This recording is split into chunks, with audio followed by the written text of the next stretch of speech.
안녕하십니까. 12월 23일 김경국의 오늘 시작하겠습니다. 한동훈 전 법무부 장관이 장관 근무 마지막 날인 지난 21일 날 흠엄 멜빌의 소설 모비딕을 예비 고1 학생에게 선물한 사실이 뒤늦게 알려졌습니다. 모비딕은 한 전 장관이 즐겨 읽는 책이기는 한데 왜 하필 모비딕을 이 학생에게 선물했을까, 이런 궁금증이 생겼습니다. 해답은 한 전 장관이 도전에 직면했을 때마다 내세웠던 키워드에서 찾을 수 있을 것 같습니다. 한동훈 전 법무부 장관, 누구나 그렇듯이 인생을 살면서 여러 가지 도전에 직면하게 되죠. 한동훈 전 법무부 장관의 경우는 가깝게 보면 지금 이제 최근에 법무부 장관직을 내려놓고 정치에 입문했죠. 그것도 보통 그냥 일반 장관들이 입문하는 국회의원 코스가 아니고 집권여당의 비대위원장, 그러니까 당대표죠. 50세의 젊은 나이에 집권여당 비대위원장으로 정치에 입문하는 것, 아마 엄청난 도전일 것입니다. 조금 멀리 보면 지난해 4월 법무부 장관에 지명될 때도 그랬습니다. 그때 윤석열 당선인과 한동훈 지검장급이었죠. 한동훈 검사장의 관계를 고려할 때, 그리고 한동훈 검사장의 실력을 감안할 때 서울중앙지검장 아니면 최대치로 검찰총장 정도는 되지 않겠느냐, 이 정도 예상을 했는데 윤석열 대통령 당선인은 일약 법무부 장관으로 발령을 냈습니다. 그 또한 엄청난 도전이었죠. 당시 윤석열 당선인이 한동훈 법무부 장관 지명자를 소개하고 또 마이크를 건네받은 한동훈 법무부 장관 내정자가 그때 당시에 미세하게나마 손을 떨었습니다. 그 과정이 얼마나 자기의 큰 도전이라는 것을 알고 있었기 때문이죠. 어쩌면 한 장관이 군 법무관으로 임명하자마자 곧바로 공군 중령을 구속시킵니다. 엄청난 사건이었죠. 또 그때부터 검사 시절 굴지의 대기업 회장들과 현직 국세청장, 그리고 전직 대통령, 이런 사람들을 구속시키는 매 순간들이 아마 도전의 연속이었지 않았을까 싶습니다. 한 전 장관이 도전의 순간마다 내세웠던 키워드는 용기와 헌신입니다. 용기와 헌신은 한 전 장관이 도전을 앞두고 밝혔던 각오에 단 한 차례도 빠지지 않고 등장했던 키워드입니다. 한번 살펴볼게요. 한 장관은 지난 21일 임식 직후 기자들과 만나서 잘할 수 있겠지라는 막연한 자신감보다 동료 시민과 나라를 위해 잘해야만 되겠다는 책임감을 더 크게 느낀다, 이러면서 용기와 헌신으로 해내겠다는 약속을 드립니다 라고 했고, 4월 13일 법무부 장관 후보자로 지명된 후에도 용기와 헌신으로 최선을 다하겠다라고 했습니다. 그리고 인사청문회에 앞서 국회에 제출한 서면 답변서에도 용기와 헌신이 등장하는데, 법무부 장관의 역할과 관련해서 국민의 목소리를 경청하며 오직 국민만을 바라보는 자세와 법치주의를 굳건하게 지켜낼 용기와 헌신이 필요하다라고 말했습니다. 그리고 5월 9일 국회에서 열린 인사청문회 모두 발언에서도 장관으로 일할 기회가 주어진다면 용기와 헌신으로 일하겠다. 또 법무부 장관 취임식 참석을 앞두고 국립현충원에 참배한 후 방명록에는 호국 영령들의 용기와 헌신을 이어가겠습니다 라고 적었고, 같은 날 장관 취임식에서도 국민의 자유와 인권을 지키고 정의와 법치주의를 굳건히 하기 위해 용기와 헌신으로 일하겠다고 말했습니다. 원래 신년사에도 이어집니다. 취임 이후 7개월 남짓 짧은 기간이었음에도 여러분의 용기와 헌신 덕분에 의미 있는 첫걸음을 내디딜 수 있었다, 이렇게 얘기했습니다. 아마 한동훈 전 장관 모르긴 해도 좌우명도 용기, 헌신, 이런 단어들이 들어가 있을 것으로 보입니다. 어쩌면 좌우명 자체가 용기와 헌신일지도 모르겠습니다.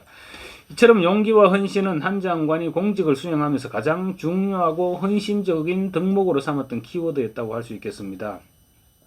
한 장관이 어쩌면 독배가 될 수도 있는 국민의힘 비대위원장직을 맡는 과정에서도 망설임 없이 일사천리로 밀어붙였던 것도 용기와 헌신이라는 마인드에서 출발하지 않았을까, 그렇게 생각됩니다. 내년 총선에서 패배할 경우 윤석열 정부와 여권의 희망이 보이지 않는 것은 물론이고 정권 유지 자체에도 정권 유지 자체가 위태로워진다, 이런 위기의식도 한 전 장관으로 하여금 지금 좌고 우면하지 말고 몸을 바칠 타이밍이다 하는 용기 있는 결단을 내린 배경이 아닐까 싶기도 합니다. 한 전 장관이 며칠 전 비대위원장을 수락하기 직전 국회에서 기자들과 만났을 때 경험 부족이란 지적이 있다. 기자들이 이렇게 질문했습니다. 그러니까 한 말이 진짜 위기는 경험이 부족해서라기보다 과도하게 계산하고 몸을 사릴 때 오는 경우가 더 많다고 생각된다라고 말했습니다. 아마 이때 이미 비대위원장직을 생각하고 있었던 것 같고 또 정치 참여를 위해서 몸을 사리지 않는 용기를 강조했던 것으로 지금 뒤늦게 풀이할 수 있을 것 같습니다.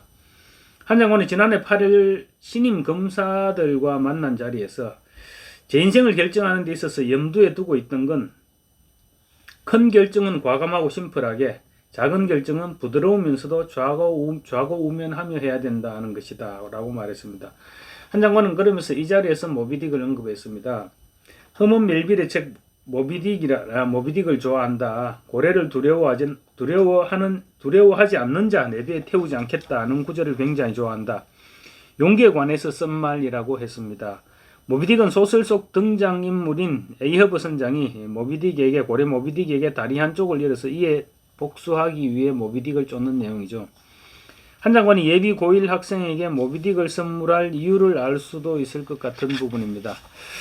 어제 한 전 장관의 네이버 팬카페 위더 후니엔 한 전 장관으로부터 선물을 받은 짧은 분량의 자필 편지가 담긴 책 모비딕 사진과 사인이 올라왔습니다.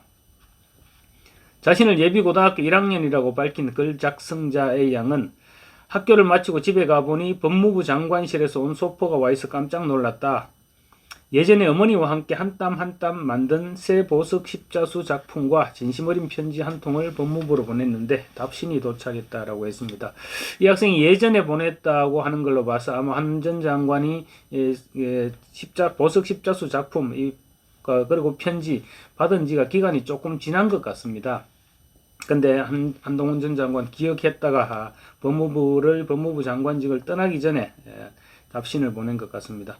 선물 받은 책의 첫 페이지에는 학생 이름과 함께 정성스러운 선물 고맙습니다. 행운을 빕니다. 제가 오늘 법무부에서 일하는 마지막 날입니다. 건강하세요. 한동훈 올림 이라는 한 전 장관의 자필 편지가 적혀 있었습니다. A양은 법무부에서 마지막으로 일하신 날 바로 어제 바쁘신 와중에도 메시지를 적어서 보내주신 것이라며 마지막 날에도 저를 포함한 모두를 살피셨다. 장관님의 팬을 생각하는 마음, 넓게 봐서 국민을 생각한 마음에 감동받았다라고 적었습니다. 한 전 장관이 모비딕 책을 선물한 것은 이번이 처음이 아닙니다.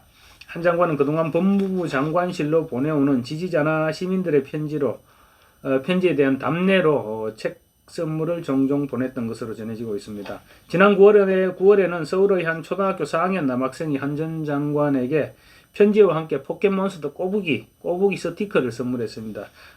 그때도 자필 편지와 함께 모비딕을 선물했다고 합니다. 당시 한 장관이 보낸 자필 편지에는 내가 좋아하는 책인데 지금 읽으면 틀림없이 지루할 것이다. 1851년에 나온 책이고 172년을 살아남은 책이니 서두르지 말고 나중에 손에 잡힐 때 한번 읽어보라. 이런 내용이 담겨 있었다고 합니다. 인생을 살아가면서 용기가 어떤 의미인지, 어떨 때 필요한지 이런 부분을 얘기해주고 싶었던 것이 아닐까 싶습니다. 한 전 장관은 이 학생이 보내온 꼬부기 스티커 다이어리에 붙였습니다. 다이어리에 붙여서 국회 상임위에 출석해서 다이어리를 책상 위에 올려뒀는데 기자들에 의해서 사진이 찍히기도 했습니다. 이처럼 잔정이 넘치는 한 전 장관인데 본인 말 맞다나 막상 큰 결정을 할 때는 용기와 헌신이라는 신념을 중요시하고 있습니다. 한 전 장관의 용기와 헌신이 여권을 위해서 그리고 여권을 위기에서 벗어나게 할 큰 결심이 되기를 기대해 보겠습니다. 감사합니다.